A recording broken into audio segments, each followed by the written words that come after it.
Nah, itu tadi manfaat kurma. Jadi selain sebagai menu pembuka, juga memiliki manfaat untuk kesehatan dan sebetulnya banyak sekali pendamping makan kurma nih. Dan sebetulnya nih, orang kan taunya kalau makan kurma langsung dimakan langsung. Yes. Namun, ada ramuan kurma yang bermanfaat untuk mengatasi sejumlah penyakit nih. Makanya di tengah kita sudah ada Dokter Mute. Halo dok, apa kabar? Baik, selamat pagi Pagi, Dok. dokter. Puasa dok, masih semangat? Puasa dong. Semangat. Semangat insya Allah. Oke.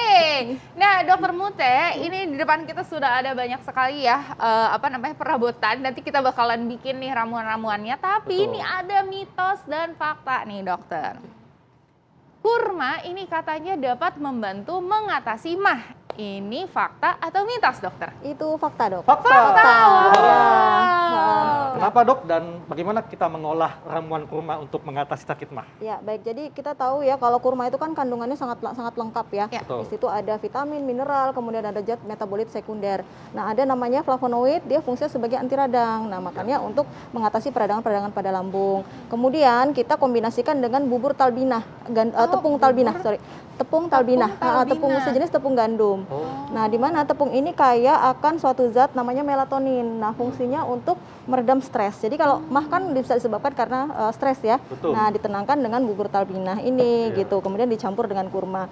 Gimana nih dok caranya nih ya? Karena kan pemirsa pasti juga pengen tahu nih. Saya juga baru denger nih tepung talbinah ya. Nah, ini Dan kita juga ini gunakan- kurmanya yang digunakan Iya. apa harus kurma jenis apa Iya. gitu dok? Atau- Sebenarnya tidak patokan harus kurma ajwa atau kurma Oke. apapun, tidak berpatokan pada satu jenis kurma ya. Kurma apapun boleh gitu. Kurma apapun Ya. boleh Dan ya. yang kita gunakan berapa buah kurma nih dok? Yang kita gunakan adalah sekitar 3 buah kurma. Jadi 3 buah kurma. ini caranya pertama kan air kan kita didihkan dahulu ya. Iya. Air dididihkan dahulu, kemudian baru tepungnya masuk sekitar 5 sendok makan. 5 sendok 5 makan. Ini Oke. tepung taljinah tadi ya? Tepung talbinah. Talbinah. Talbinah ya. Talbinah. Tepung gandum oke, gitu tepung dia. 3 gandum. sendok tiga. teh ya?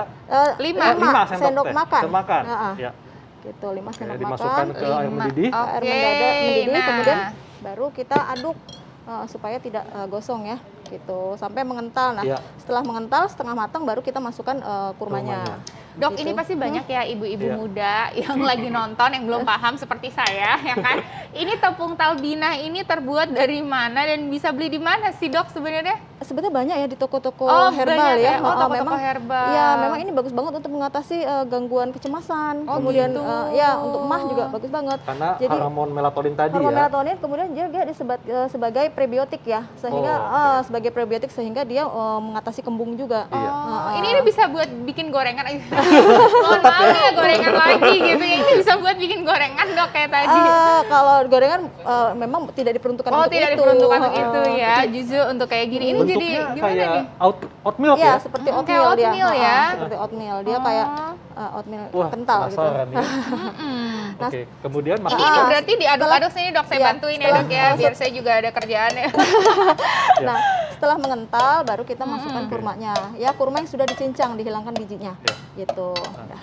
Dari cincang Ini kan kurma udah manis dok ya, jadi nggak perlu ditambahkan madu, Madu, Madu, atau gula, pemanis nggak lain usah ya dok ya. Nggak perlu. Kayaknya saya Oke. pernah konsumsi ramuan ini deh. Iya, karena bentuknya kayak oat milk, ada rasa kurmanya. Dan ini sebetulnya boleh nggak dok dikonsumsi dalam kondisi perut kosong Boleh memang. sebagai buka puasa gitu? Iya, boleh. Memang Boleh ya? disarankan untuk sebagai hidangan buka puasa dan juga sahur pada penderita gejala MAH ya. Oh, ini Gitu. sahur dan buka puasa juga bisa. Iya. Nah, sudah Berapa sampai banyak mengental, dok dikonsumsinya dok? seperti tadi 350 air, kemudian 5 sendok makan, baru 3 butir kurma itu sekali 1 porsi. Ini Satu satu porsi. porsi. Iya, Oh, gitu. Iya. Dokter Alin bisa masak ya? Iya, alhamdulillah. Jago dok, kalau di rumah suka masak Iya, dok. ini kalau ini kayak masak MPASI, soalnya kalau MPASI saya bisa. Oke, Nah, jadi ini satu porsi dok ya? Iya, 1 porsi. Ya. Nah, kalau sudah mengental gini baru kita angkat, baru kita tunggu hangat, baru gitu. dikonsumsi. Ini gitu. boleh dikonsumsi? Betul. Kalau anak-anak boleh dok konsumsi ramuan ini? Boleh, nggak masalah kalau anak-anak nggak dia tidak ada masalah kontraindikasinya. Dia adem di perut juga gitu. Karena kan sifatnya dingin, kurma sifatnya panas, jadi saling menetralisir satu sama lain gitu. Oh. Nah, Dok, ini kan kurma dia manis dok ya. Nah, kalau kita konsumsinya di saat sahur, apakah bisa untuk meningkatkan energi berpuasa dok? Iya, bisa banget. Karena banget kan ya? memang kandungan kurma kan dia gula ya, Iya. glukosa, kemudian fruktosa, kemudian juga sukrosa. Jadi ya untuk meningkatkan energi. Nah, biasanya kita kombinasikan dengan minyak zaitun. Nah, minyak zaitun itu kan sebagai sumber dari lemak baik ya, kemudian juga protein juga, sehingga meningkatkan energi saat selama kita berpuasa. Oke. Gitu. Nah, pemirsa nih, sambil nunggu Dokter Alin ngaduk-ngaduk emosi bukan. Ngaduk-ngaduk ramuan. Nah, Dok, ada fakta mitos lain nih. Kurma katanya dapat membantu mengendalikan kadar gula darah. Ini fakta atau mitos? Ya, itu fakta. Fakta. Fakta, ya. Jadi kurma itu memang walaupun dia kaya dengan kandungan gula ya, tapi dia tidak meningkatkan kadar gula darah.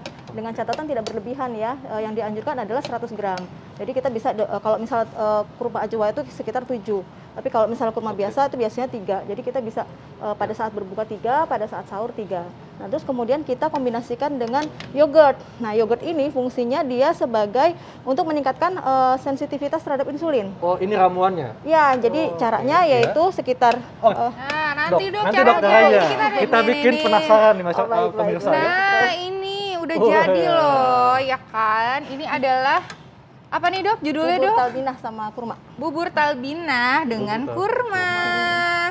Ala Dokter Arlin. Ya, tuh lihat.